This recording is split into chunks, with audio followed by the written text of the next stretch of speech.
मिरज शहरातील महात्मा फुले कॉलनी वैरण बाजार परिसरात दररोज स्वच्छता करा, अन्यथा वैरण बाजार येथील कचरा महानगरपालिकेसमोर फेकू. वंचित बहुजन आघाडी आक्रमक.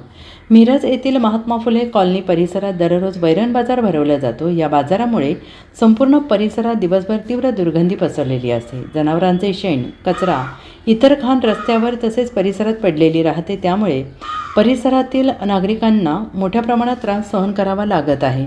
या अस्वच्छतेमुळे डास, माशा वाढून नागरिकांच्या आरोग्यावर विपरीत परिणाम होतो आहे. लहान मुले, ज्येष्ठ नागरिक आणि महिलांना याचा विशेष त्रास होत असून विविध आजार पसरण्याची शक्यता निर्माण झाली आहे. परिसरातील स्वच्छता आणि स्वास्थ्य धोक्यात आले आहे. या समस्येवर तातडीनं उपाययोजना करण्यात याव्यात. वैरण बाजार परिसरात नियमित साफसफाई करणे, शेण आणि कचऱ्याची योग्य विल्हेवाट लावणे, फवारणी, डास प्रतिबंधक औषध करणे तसेच आवश्यक आरोग्य आणि स्वच्छता सुविधा उपलब्ध करून देण्यात याव्यात.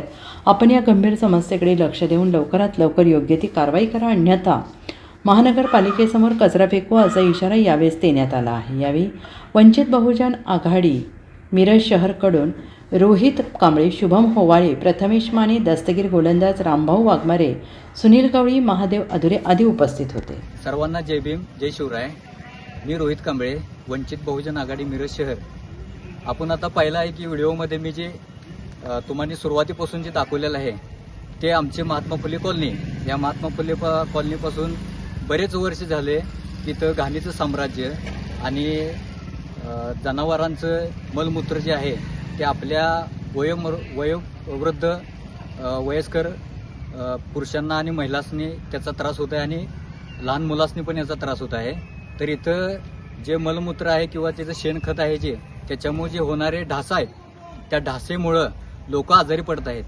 तर महापालिकेला आम्ही विनंती करतो की दर 2 दिवसानं तुम्ही इथं औषध फवारणी करावी की जेणेकरून इथल्या जे रहिवासी परिसर जे राहतात त्यांना त्याचा त्रास होता कामा नाही. सांगली, मिरज, कुपवाड महानगरपालिकेने वैरण बाजार करता काही सुधारणा केलेली नाही आणि वैरण बाजार करता जनावराला प्याचे पाण्याची सोय नाही, लोटायची सोय नाही, साफसफाईची सोय नाही. एवढे असताना सुद्धा नगरपालिकेचा आणि कामगार कोणीकडे फिरत नाही आणि टेंडरदार बी येत नाही. हे नगरपालिकेला सूचना आहे की साफसफाई करायला पाहिजे. नाही साफसफाई केली तरी नगरपालिकेच्या समोर हे सगळं कचरा भरून टाकता येईल.